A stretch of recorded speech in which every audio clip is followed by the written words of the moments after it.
Hello বন্ধুরা, আজকে তোমাদেরকে খুব সহজে একটা রেমেডি তৈরি করে দেখাবো, ঘরোয়া পদ্ধতিতে 100% কার্যকরী। তার জন্য আমার এখানে লাগবে একটা মোমবাতি।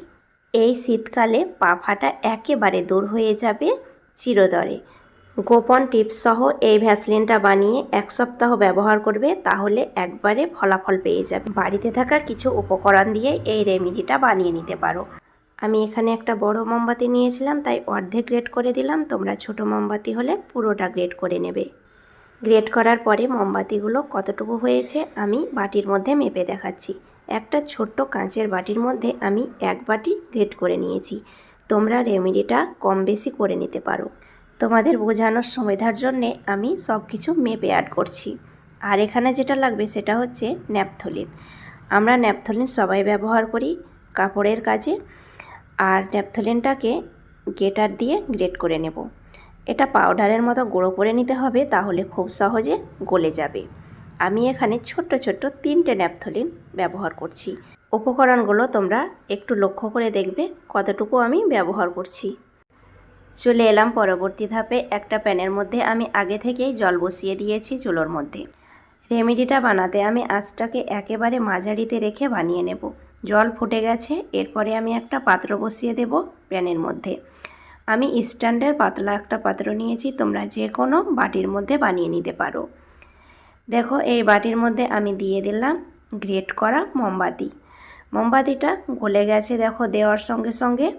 আর চামচ দিয়ে একটু নাড়াচাড়া করলে একদম জলের মতো গলে আসবে।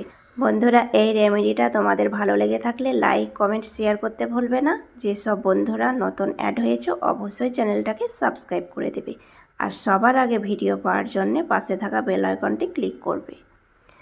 দেখো, একদম গলে গেছে মোমবাতিটা। সেই পর্যায়ে আমি অ্যাড করে দিচ্ছি ছোট্ট কাপের 1 কাপ সর্ষের তেল। সবার বাড়িতেই সর্ষের তেল থাকে, কিন্তু বন্ধুরা খাঁটি সর্ষের তেলটা অ্যাড করার চেষ্টা করবে। তেলটা আর মোমবাতিটাকে ভালোভাবে আমি মিশিয়ে নিচ্ছি। কিছুক্ষণ জাল করলেই মোমবাতির সঙ্গে তেলটা মিশে যাবে।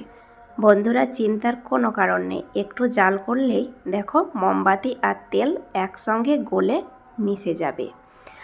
মোমবাতিটা তেলের সঙ্গে মিশে যাওয়ার পরে আর জাল করার কোনো প্রয়োজন নেই। দেখো, এইরকমভাবে মিশে যাবে যখন, তখন প্যানটাকে তোমরা অবশ্যই নামিয়ে নেবে। বেশি জাল করলে একবারে ঘন হয়ে যাবে।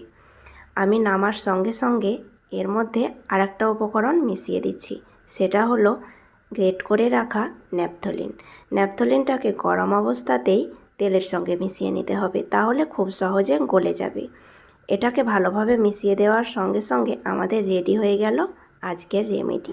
বন্ধুরা, এই রেমেডিটা তৈরি করে তোমরা শুধু পায়ে ব্যবহার করবে, হাতে নয়। কেননা কর্পূর আর মোমবাতি দিয়ে রেমেডিটা তৈরি করা হয়েছে। এটা হাতে ব্যবহার করলে সেই হাত দিয়ে খাবার খেলে তোমাদের অনেক অসুবিধা হতে পারে।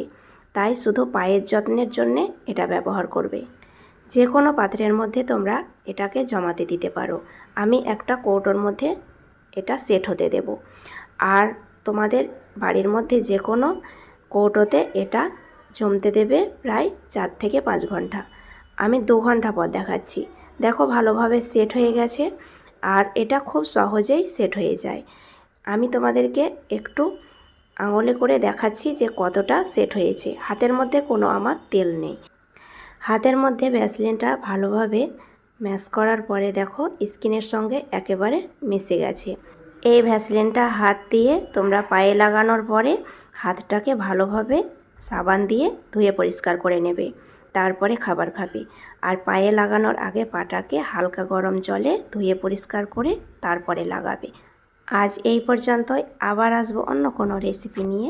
ধন্যবাদ।